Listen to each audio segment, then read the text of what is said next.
Reaching your first 4,000 hours of watch time is easy, and in this video, I'm going to prove it to you. Now, it took me just 21 days to hit monetization on this account, and I also have 2 other accounts with over 400,000 subscribers. So trust me when I say I know what I'm talking about. Now, the crazy thing is, only 3% of 114 million YouTubers ever hit monetization. So if you're not there yet, don't worry. You will be once you apply everything I'm about to teach you in this video. Alright, so firstly, how many views do you actually need to get to hit 4,000 watch hours? Well, that totally depends on how long each viewer stays watching for. But to simplify it and make it easy to understand, I've made this graph. So let's say on average, you make videos that are around 10 minutes long. So how many views would you need to hit 4,000 watch hours? Well, 4,000 hours is 240,000 minutes. That's how many minutes make up 4,000 hours, which is quite a lot.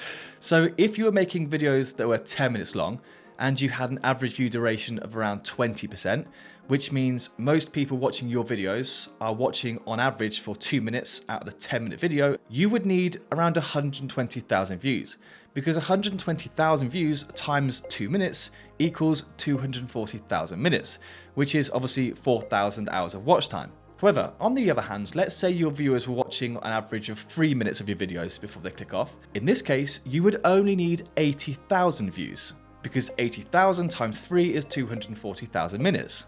So to hit 4,000 watch hours quicker, you can either A, get loads more views, or B, try to improve your average view duration. So for the rest of this video, I'm going to give you 5 methods of how to do both of these. So method number 1 is to clip up your old long form videos into new viral shorts.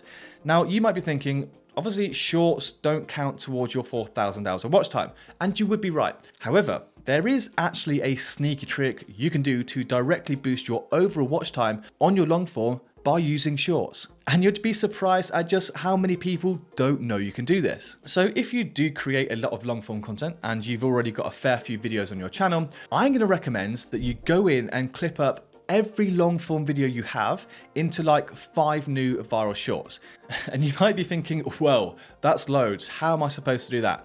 Don't worry, because the cool thing here is you're not actually creating any more work for yourself, as these shorts will be directly taken from your long form videos.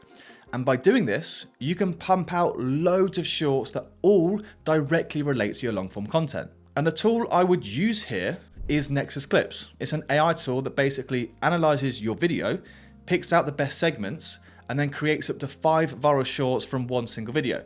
Now, I used it to repurpose all my horizontal travel videos into vertical shorts that I could instantly upload on the platform. Now, it also has features like facial recognition, and it can even add animated subtitles automatically. All you have to do is drop your videos into the AI tool, and the rest of it will do it all for you. So once you've created and uploaded like 5 shorts per one long form video, the way to get them to directly boost your overall watch time is just go into each short and immediately link these shorts to the relevant long form video you took them from. So this means as these shorts start to gather more and more exposure, you'll have a ton of viewers who click onto the linked video from your short and start building your overall watch time. And obviously, the more shorts you have linking to a single video, the more chance you'll have of viewers clicking through and watching that long form video. Now, it's simple, but really, really effective, and link for that tool is in the description. Okay then, so the next method, method number 2, is the slightly harder method, but this is improving your average view duration. So going back to the graph I showed you earlier, the higher your average view duration, the less views you need. So really, the best way to reach 4,000 watch hours is actually to increase your average view duration. But this is often the hardest route as well. Because let's say, if you can improve your videos from a 20% average view duration to a 30% average view duration, this would mean you'd need 40,000 less views overall to hit that 4,000 hours of watch time, which is a lot of views. But now you might be asking, how do you improve average view duration? Well, I would need an entire video to go into the depth required for this topic, but for now, I can give you 5 quick, easy pointers so you can immediately improve your own. So let's go. Number 1 is nail the first 15 seconds, which is a hook. So the first 15 seconds is the most important and vital part of every video you post. If you can't immediately hook the viewer and give them a reason to care, they'll bounce, which is why every single video will always see the biggest drop off of viewers within the first 15 seconds. So you need to open your video with a powerful hook that immediately teases the outcome, highlights the value you're delivering, or sparks curiosity that the viewer has to resolve. Just always avoid long intros and avoid any rambling, guys. Number 2 is use pattern interrupts to hold attention. Now, as humans, our brains crave novelty. So if your video just feels the same all the way through, like no edits, no B-roll or no camera angle changes, your viewers will just get bored and click off. That's where pattern interrupts come in. They are simple things like a quick change in camera angle, like a animated pop-up, like some B-roll, like a zoom, or some like on-screen text. These subtle edits keep your video feeling alive, giving your viewer's brain just enough stimulation to stay engaged without feeling overwhelmed, and it can work wonders on your retention rate. Number 3, cut the fluff. Now, retention dies out when your pacing drags and just feels a bit boring. Now, every second of your video should either add value or move the story forward. That means you need to cut out any filler words, cut out any rambling, or cut out things that have been repeated. You need to be ruthless with your editing. Now, if a particular part of your video doesn't provide any value, it needs to go. Fast and clean pacing not only keeps people watching, but it also makes you seem a bit more professional and confident too. Number 4, use open loops. Now, open loops are psychological tricks that tease upcoming value and keep people watching until they get it. It's as simple as just saying things in your video like, but the real secret, I'll show you that in a second, but for now. Like, this kind of thing plants curiosity and creates a mini cliffhanger in your viewer's brain. But of course, if you do use open loops in your videos, just make sure you actually deliver on them, because if you don't, your viewers won't be happy. Number 5, include some music. Now, because music is the silent hero of video retention. A well-chosen background track from somewhere like Epidemic Sound adds energy, sets a tone, and fills any silent gaps in between sentences. Even if your visuals are static and boring, or your voice pauses for a second, the music in the background keeps the momentum going. Now, just be sure to keep the music volume low enough that it supports you, not overpowers you. You still need to hear your voice or whatever else you're talking about in the video. So there you have it, 5 easy ways to improve your retention. I would suggest trying to give a few of them a go next time you create a video, and I promise you, you'll soon see your average view duration start to improve. Then the next method we have is end screens and a call to action. Now, this is probably one of the easiest things you can do to boost your watch time, which amazes me because I still see so many YouTubers just not doing this. And these things here are your end screens. These things here pop up at the end of your video. Now guys, these are so useful and they're really important, because as soon as one of your viewers finishes watching one of your videos, instead of having them click off and click onto someone else's video, you can instead suggest another one of your videos for them to watch and keep them on your platform, which will boost your overall watch time massively. So whenever you post a new video, you always need to make sure you have selected end screens during the upload process. Now, I personally always like to select this one, best for viewer, which means the next video that YouTube suggests at the end of that video is always going to be tailored towards the interests of that specific viewer. Or of course, you could select this one, which is the latest video. Now, this option is quite good if you want to bump up more views on your most recent video, but either way, just make sure you have this on. And of course, you should always have a link to another video in your description too. Literally just say something like, if you enjoyed this video, please watch this one next.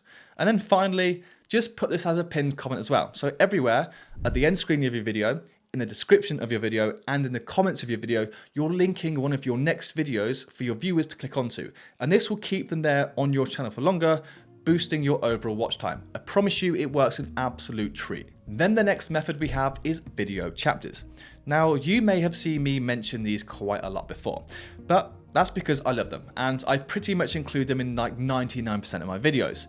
And I would always recommend you guys do the same. Now, if you don't know what video chapters are, they're these things here. They're just timestamps, and some creators love them, some creators hate them. Personally, I'm all for them, and there's a very specific reason why. And this all leads back to audience retention. Now, I want you to think about the last time you clicked on a video, you got bored halfway through, and then just clicked off it. Now, you would have clicked off because A, the video wasn't satisfying your needs, or B, you just got bored before the juicy bits started to happen. Now, this is where timestamps can come in really effectively, because realistically, if you make a video that's, let's say, 10 minutes long, your audience is not going to find every single second of that video entertaining.